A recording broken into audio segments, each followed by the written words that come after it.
We are seeing big changes in immigration policy across our country as the Trump administration appears to begin those promised deportations. Now, we have several stories on this making news tonight. Let's start with President Trump threatening an emergency tariff of 25% on Colombia after the president of that country refused to allow 2 repatriation flights of undocumented immigrants back there to his country. But late tonight, the Colombian leaders reversed course. The White House says Colombia now agrees to, quote, unrestricted acceptance of immigrants who entered the U.S. illegally from that country. And in turn, the president will not put that 25% tariff on Colombian goods coming into the U.S. The Trump administration, though, launched an immigration roundup in Chicago today. The operation included several federal agencies.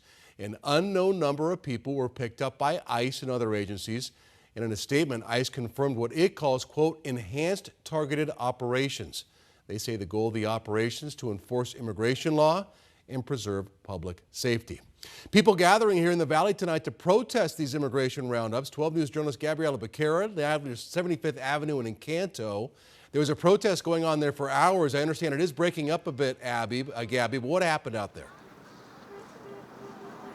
Well, Troy, there's a few dozen people left here rallying against deportation tonight. Take a look behind me. You can still see some people standing at the corner of 75th Avenue and Encanto. We've seen people waving the Mexican flag and holding up signs, shouting chants against deportation, mass deportation, and ICE raids across the street. We've also seen some signs, one of them saying being brown is not illegal. But again, like you mentioned, this rally has really died down.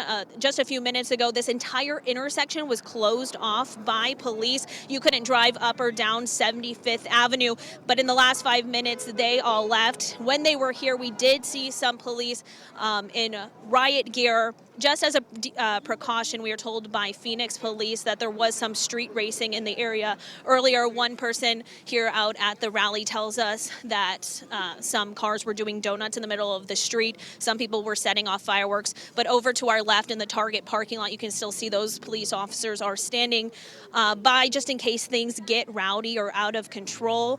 But for right now, the people out here are telling me that the message is simply to support Hispanic culture. They don't want to see any major ICE raids in Phoenix. They don't want to see mass deportation. And so we're going to continue to talk to some of these people out here and bring you any updates as we have them. But for now, live in Phoenix, Gabriela Becerra at 12 News. And Gabby, as far as you know, nobody injured, no arrests, fairly peaceful out there. Since we've been out here, things have been fairly peaceful, just a lot of honking, a lot of chanting. But as far as we know, there have been no arrests, no injuries of any sort. All right, Gabriela Becerra live for us. Thank you, Gabby.